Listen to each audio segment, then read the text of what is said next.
ಲೋಕ ಕಲ್ಯಾಣಾರ್ಥವಾಗಿ ಸನಾತನ ಧರ್ಮ ಸಂರಕ್ಷಣಾರ್ಥ ಮಂಗಳೂರಿನ ಓಂ ಶ್ರೀ ಮಠದಲ್ಲಿ ಡಿಸೆಂಬರ್ 21ರಿಂದ 29ರವರೆಗೆ ಶ್ರೀ ಲಲಿತಾ ಸಹಸ್ರನಾಮ ಸಮೇತ ಶ್ರೀ ಚಕ್ರ ನವಾರಣ ಹೋಮದೊಂದಿಗೆ ಸೌಂದರ್ಯ ಲಹರಿ ಯಜ್ಞ ನಡೆಯಲಿದೆ ಎಂದು ಓಂ ಶ್ರೀ ಮಠದ ವಿದ್ಯಾನಂದ ಸರಸ್ವತಿ ಸ್ವಾಮೀಜಿ ಹೇಳಿದ್ದಾರೆ.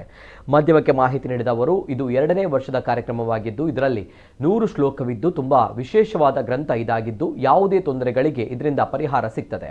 ಸನಾತನ ಸಂಸ್ಕೃತಿ ಉಳಿಸಲು ಇದು ಉತ್ತಮ ಯಾಗವಾಗಿದೆ ಎಂದು ವಿವರಿಸಿದರು. ಪೂರಕ ಮಾಹಿತಿ ನೀಡಿದ ಮಠದ ಮಾತಾಶ್ರೀ ಓಂ ಶ್ರೀ ಶಿವಜ್ಞಾನಮಯಿ ಸರಸ್ವತಿಯವರು ನಾರಿ ಶಕ್ತಿಗೆ ಪ್ರಾಧಾನ್ಯತೆ ನೀಡಿ ಇಲ್ಲಿ ಎಲ್ಲವನ್ನ ನಡೆಸಿಕೊಂಡು ಬರಲಾಗ್ತಾ ಇದೆ ಎಂದು ವಿವರಿಸಿದರು.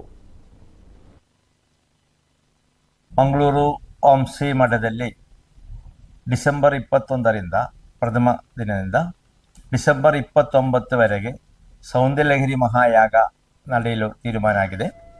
ಇದು 2ನೇ ವರ್ಷ ನಾವು ಸೌಂದರ್ಯಲಹರಿ ಮಹಾಯಾಗ ಮಾಡೋದು.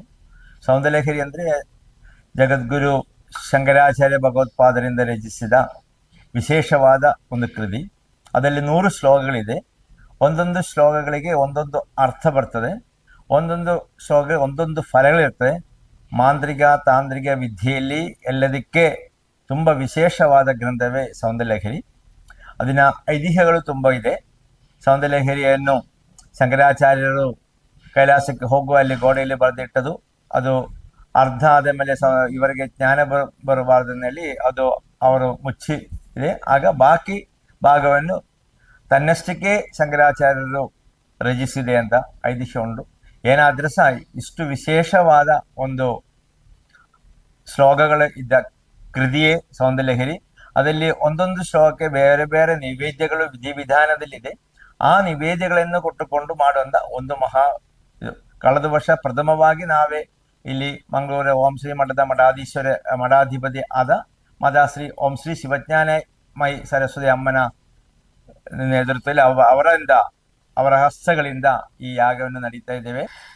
ಓಂ ಶ್ರೀ ಮಠದ ಪ್ರತ್ಯೇಕತೆ ಅಂತ ಹೇಳಿದ್ರೆ ನಾರಿ ಶಕ್ತಿಗೆ ಪ್ರಾಧಾನ್ಯತೆಯನ್ನು ಕೊಟ್ಟು ಮಠವನ್ನು ಹಾಗೂ ಇನ್ನುಳಿದಂತ ಆಧ್ಯಾತ್ಮಿಕ ಕಾರ್ಯಕ್ರಮಗಳು, ಪೂಜೆಯಾಗ್ಲಿ ಹವನವಾಗ್ಲಿ ಯಾವುದೇ ಒಂದು ಅನುಷ್ಠಾನವನ್ನು ಕೂಡ ನಾರಿ ಶಕ್ತಿಗೆ ಪ್ರಾಧಾನ್ಯತೆಯನ್ನು ಕೊಟ್ಟುಕೊಂಡು ನಡೆಸಿಕೊಂಡು ಬರುವಂತದೇ ಓಂ ಶ್ರೀ ಮಠ. ಅಂದ್ರೆ ಅದ್ವೈತ ಸಿದ್ಧಾಂತ ಶ್ರೀವಿದ್ಯಾ ಸಂಪ್ರದಾಯದಲ್ಲಿ ಋಷಿ ಪರಂಪರೆಯನ್ನು ಅನುಸರಿಸಿ ಬರುವಂತಹ ಮಠವಾಗಿರುತ್ತೆ. ಪ್ರತ್ಯೇಕ ಅಂದ್ರೆ ಕಳೆದ ವರ್ಷನೂ ಸೌಂದರ್ಯಲಹರಿ ಮಹಾಯಾಗ ಓಂ ಶ್ರೀ ಮಠದಲ್ಲಿ ಹಮ್ಮಿಕೊಳ್ಳಲಾಗಿದೆ. ಪ್ರಥಮ ವರ್ಷದ್ದು.